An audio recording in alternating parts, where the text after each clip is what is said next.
Hey, what's up, everybody? I want to welcome you to another episode of the Dreamers Pro Daily Recap, where we give you a recap of all of the hot topics that we covered that day. You can catch them in their long format and also catch it fully streaming for free on Apple Podcasts.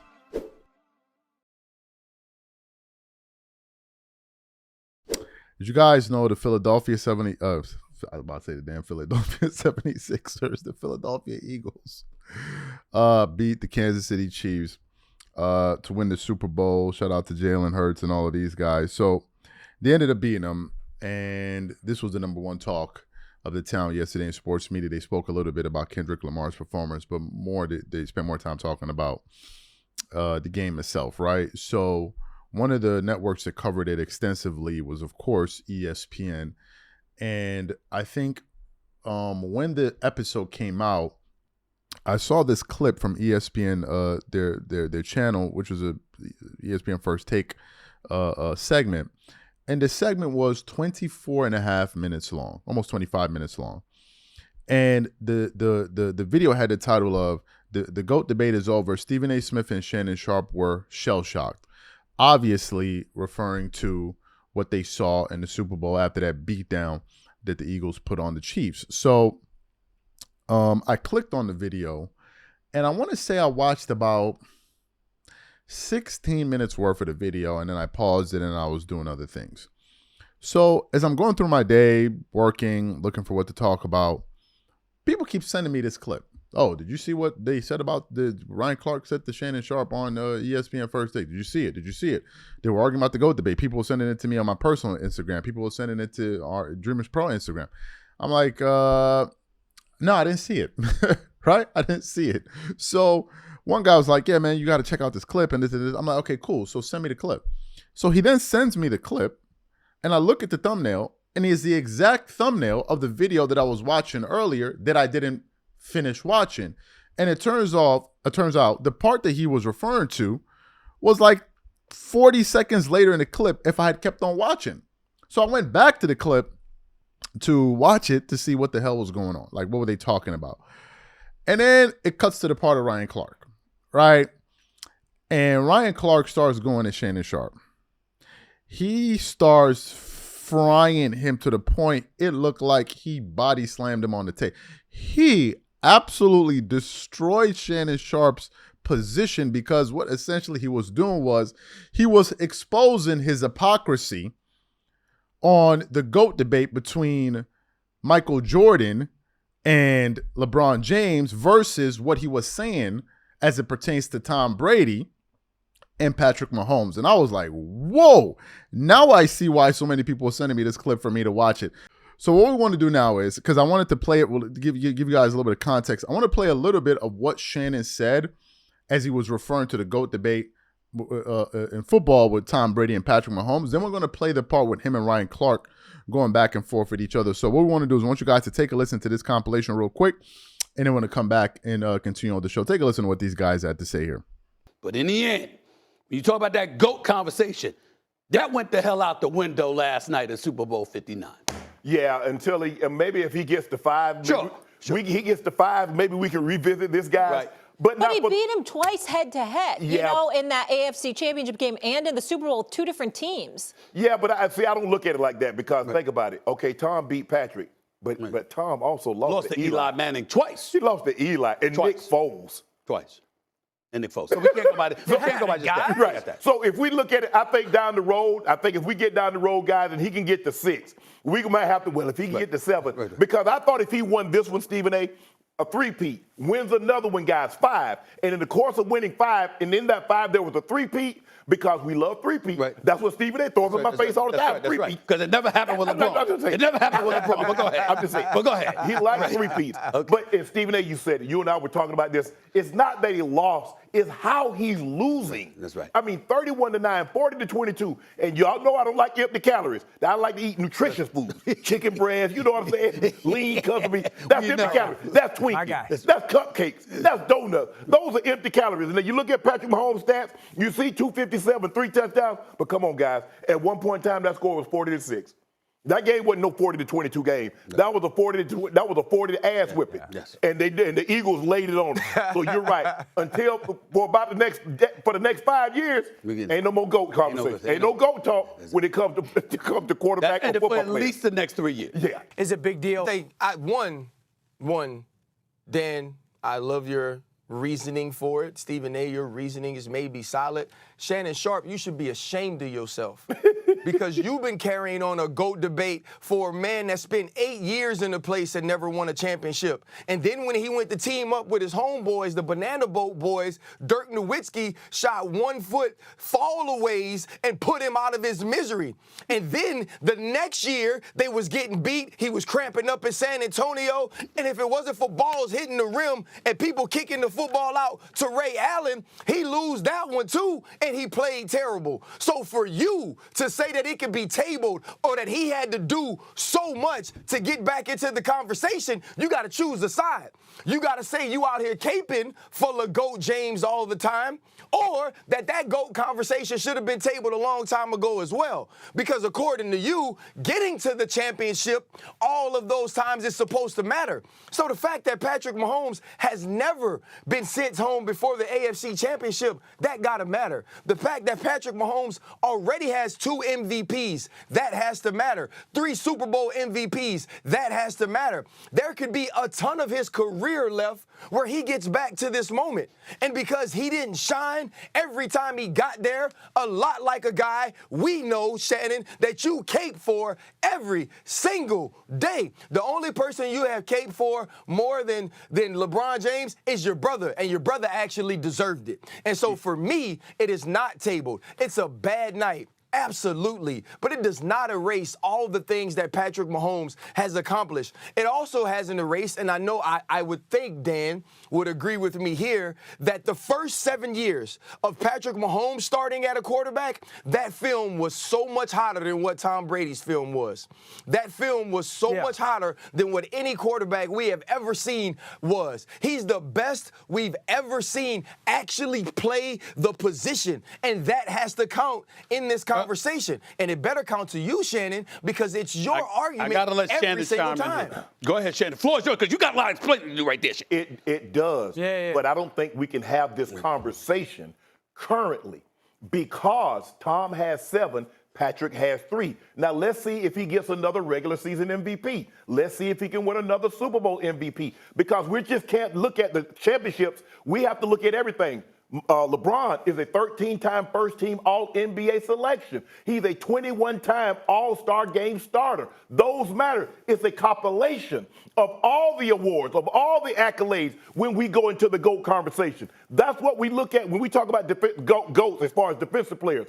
LT, he's a 3-time Defensive Player of the Year. He's an MVP. That matters.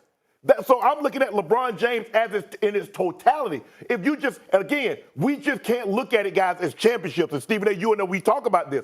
It just can't be championships, because if that's the case, we got to bring Robert Orr into the discussion because he has 7. And a lot of those Celtics players have 10, have 6, have 5. So we look at the total body of work. Regular season MVPs, Super Bowl MVPs, all NBA selections, all pro, finals MVPs, Super Bowl MVPs. So, but I think for right now, I don't think we can really have a fair conversation because, like you said, Tom's career is complete. Patrick still, I believe he still has at bare minimum a decade of great football to go. So you heard the exchange. Yo, Ryan Clark put his goon down on Shannon Sharpe in that segment. I don't even think Shannon Sharpe was expecting that. And the crazy part was Ryan kept on going. It wasn't like as if he said that as like a parting shot and then just started to talk about something else. No, it's almost like as if he's been sitting on that particular opinion for a little bit, for some time, and he's like, nah, I got to get it off, and I got to go with Shannon. Now, here's what's interesting about this. Ryan Clark is a Kobe Bryant fan, right? And I'm sure Ryan Clark follows these GOAT debates that take place in media all the time. And as a Kobe fan, I'm sure Ryan Clark sits down and says to himself, bro, what in the hell is going on with this GOAT debate? How did they take dude, LeBron, and jump him over Kobe, and all of a sudden he's next to Michael Jordan? So I'm sure part of him was perturbed at that. And as he's following these debates, like the rest of us, he's listening. Okay, so what's the reasoning for these people to have LeBron ahead of Jordan? Ahead of Kobe and right next to Jordan. So as he's sitting there listening to Shannon Sharpe make this argument, because essentially what he's saying is that, look, with what Patrick Mahomes is doing, this type of losing, there's no way you're going to compare him to Tom Brady. And he's sitting there listening to this like, well, wait a minute. This is the exact argument you make for LeBron. Because LeBron is 4-6 in the finals, and you're up here every single day talking about, oh, he the GOAT, he the GOAT, he the GOAT. So he then presses him. He presses him like, yo, hold up. How he the GOAT? How is he the GOAT when you could literally use the same logic that you're using against Patrick Mahomes on LeBron? And then Shannon tried to change it. He go, oh, no. It's not just about championships. You know, it's about the context and the full picture. Okay, fantastic. If you look at what LeBron did when he was like, let me say, 3-9 in the finals, right? And you now expand what he's done to 4-6. Now that you have the full picture, what exactly are you still basing it off of to say he's the GOAT? Because you know what I think a lot of people realize? If it was football, okay, if Tom Brady had Jordan's resume and LeBron had Patrick Mahomes' resume, Shannon Sharpe would not make an argument saying that he believes Patrick Mahomes with that resume should be ahead of Jordan, should be ahead of Brady. But that is exactly what he's doing in basketball. And Ryan Clark was pointing it out. So essentially, what I believe Ryan was saying was that, bro, you just up here talking, man. I think Ryan is saying you know damn well that LeBron is not the GOAT or close to being the GOAT, but you up here saying it anyway. That's what I believe he was pointing out right there. And he exposed the flaws. He started talking about, all-star selection, first team select. He just nitpicking numbers that he feels will save him in that moment. You're talking about all-star selection. Do you know Jordan has more all-defensive selections while playing 7 less seasons than LeBron? Do you know that? Do you know that? He's made more all-defensive teams playing 7 less seasons. Are you aware of this? Are you aware that he has more championships playing 7 less seasons? Are you aware of that as well? Are you aware that he has led the league in steals more while playing less seasons? Are you aware of that as well? Are you aware that he has more MVPs, more finals MVPs, more scoring titles in less seasons than LeBron? He knows all of this. But that still doesn't stop him from going up there and twerking it up all over the screen every damn day. It just doesn't stop him. And it seemed like Ryan Clark pointed it out. This little moment that y'all saw perfectly explains why the GOAT debate between Jordan and LeBron is stupid. It is actually stupid. You just saw it. Because even Shannon Sharpe doesn't believe it, according to his logic. It's actually stupid. And no LeBron fan in his right mind, if LeBron had Jordan's resume and it was the other way around, would turn around and be like, man, Jordan, I accept the positive. Of course, they would tell you to get the hell out of their faces. But nevertheless, they want us to take them seriously.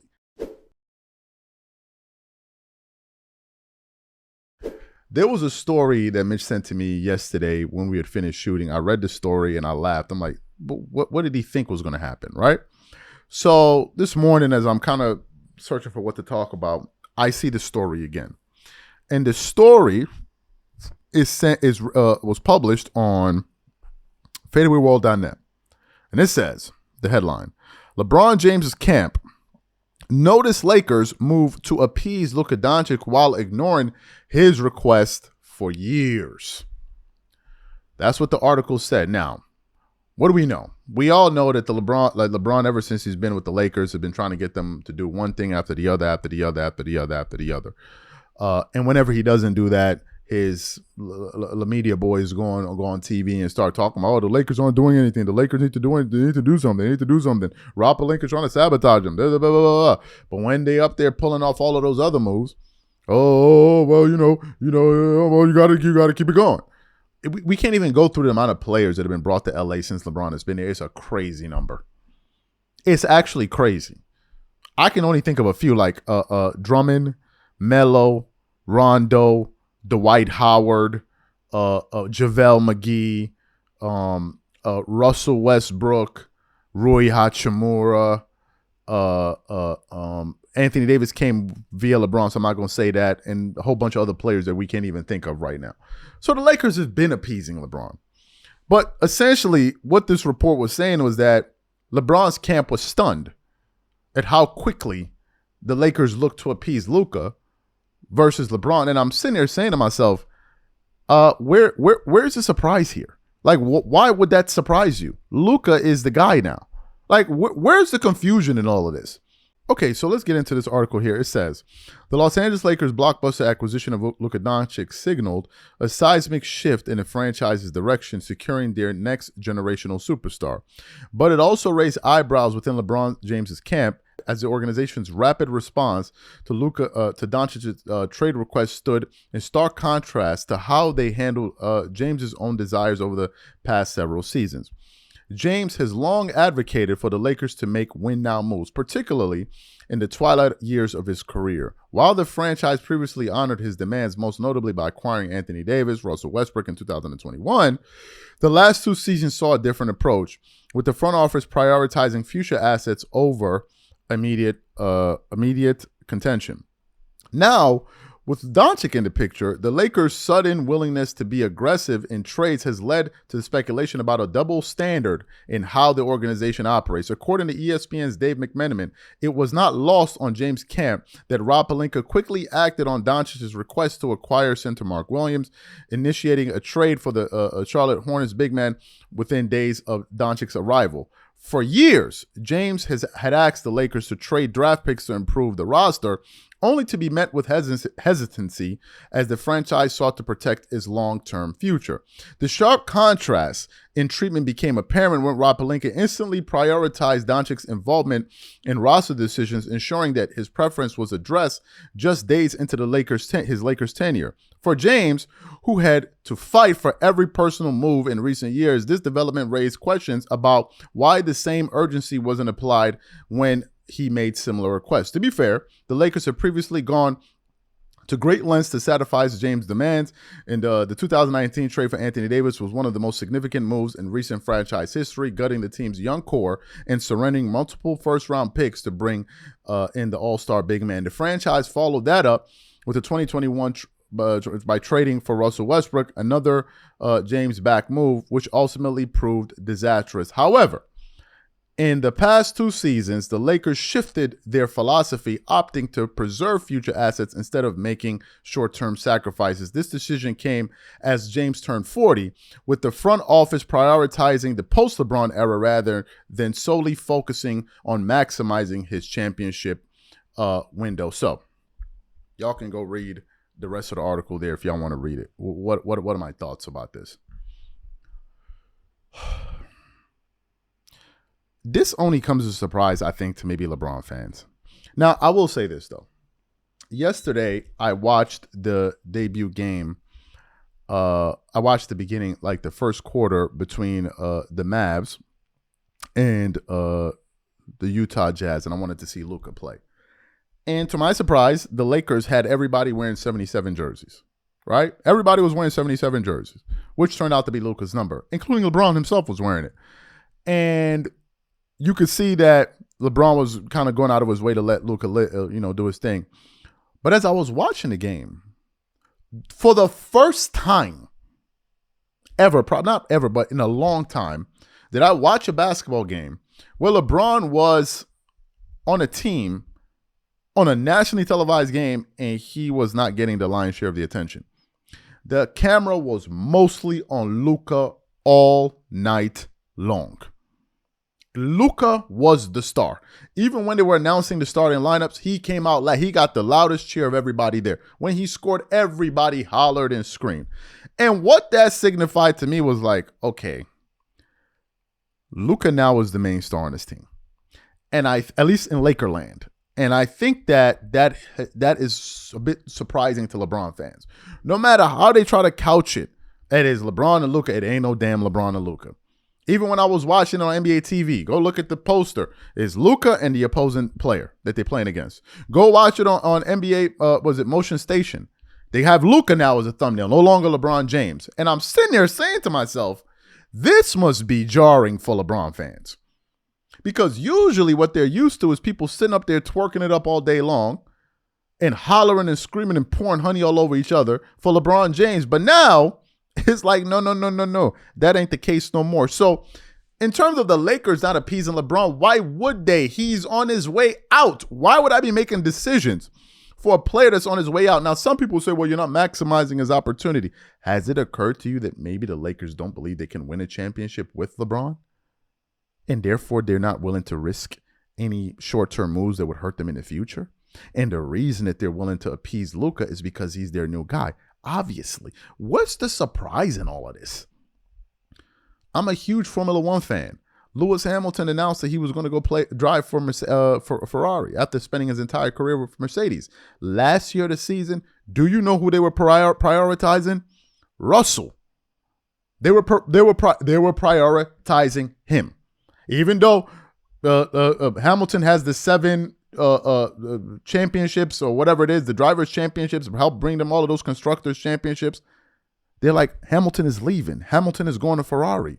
So we're not prior, because then it sets a bad precedent for the new leader of our drivers. So in the case of the Lakers, LeBron is he's gone.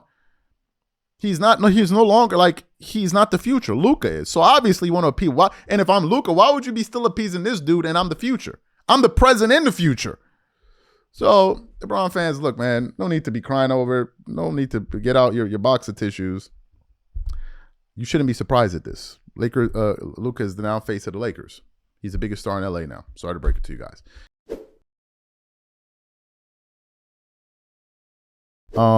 The last time we were talking about the Knicks, we were discussing, I think, the loss that they had to the Lakers, and we were also talking about OG Anunoby and his availability status going into the game against the Boston Celtics, which is an important game given the fact that they're a conference rival of the New York Knicks. And in that game, the Boston Celtics absolutely destroyed the Knicks. In that game, Jason Tatum scored 40 points. You can see why. I'm sure they missed OG Anunoby as probably their best perimeter defender on the team. He had a monster game, and the Boston Celtics just beat the hell out of him, beating them 131-104. It wasn't really a close game at all, right? So as I was kind of going through the internet this morning, I was looking for some news about the New York Knicks because they have a very, very important stretch of games coming up. So as I was kind of combing through the internet, I came across an article from Yahoo Sports with the following headline. And it says, Knicks star forward could make speedier return from injury. And I'm like, okay, this would be a very interesting show for us to discuss here, because this OG Anunoby is very, very important to what the Knicks are doing, because he's a 3-and-D guy for them. So I said this would be a really good show for us to talk about it. Okay, so let's get into what this article has to say. It said the New York Knicks may get their vaunted forward back much sooner than expected. Knicks OG Anunoby could return as soon as Monday. According to SNY, Knicks head coach Tom Thibodeau gave new insight into the status of OG Anunoby after team practice. Tom Thibodeau says that OG Anunoby and Mitchell Robinson both participated in parts of practice, SNY reported on Monday afternoon. Thibodeau says he is not ruling out OG Anunoby for tomorrow's game, while Robinson needs more time. OG Anunoby could beat recovery timeline by 10 days. The British star was originally forecasted to be ready to return after the All-Star break, Anunoby has not played since February 1st after going down with a non-contact leg injury that was first believed to be a foot ailment, but later labeled a toe injury. Including the matchup against the Lakers, the Knicks have gone 2-2 in his absence. New York needs his presence greatly, though. His 16.4 points per game, 4.7 rebounds, and 1.4 steals per game has given his team defensive energy and valuable offense this season. The Knicks are 1-1 against the Indiana Pacers, who they will face tonight in primetime. Anunoby would be a key defender that Coach Thibodeau could deploy against Pacers All-Star Pascal Siakam.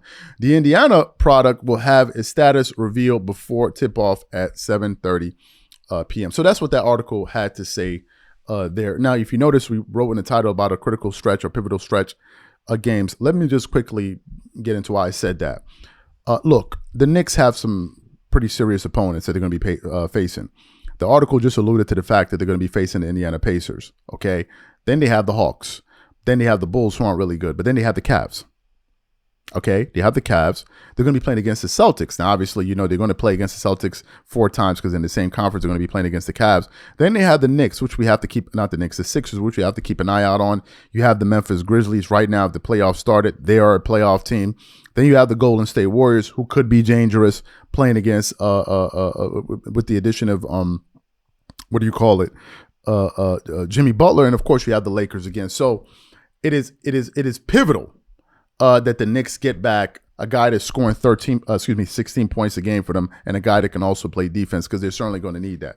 You just can't rely simply on Karl Anthony Towns and these other guys, and Jalen Brunson and these guys to go out there and just carry the offense and all of that. They're two sides of the ball. You got to play defense. So hopefully they're able to get him back sooner rather than later, given the fact that he's ahead of his schedule in terms of the timetable for him to return. I think that's a good thing. Right now, if we look at the Eastern Conference standings, the Knicks are currently the number 3 seed in the East with a 4-game separation between themselves and the Pacers. So if I'm a Knicks fan, I would want them to at least maintain their top 3, top 2 seed. You don't want to fall lower than that, right? You just want to kind of stay in that mix right there. I think the Knicks have a good chance to do that. And ultimately, we have to see how things play out over the next week and a half or so. So look, these are my thoughts.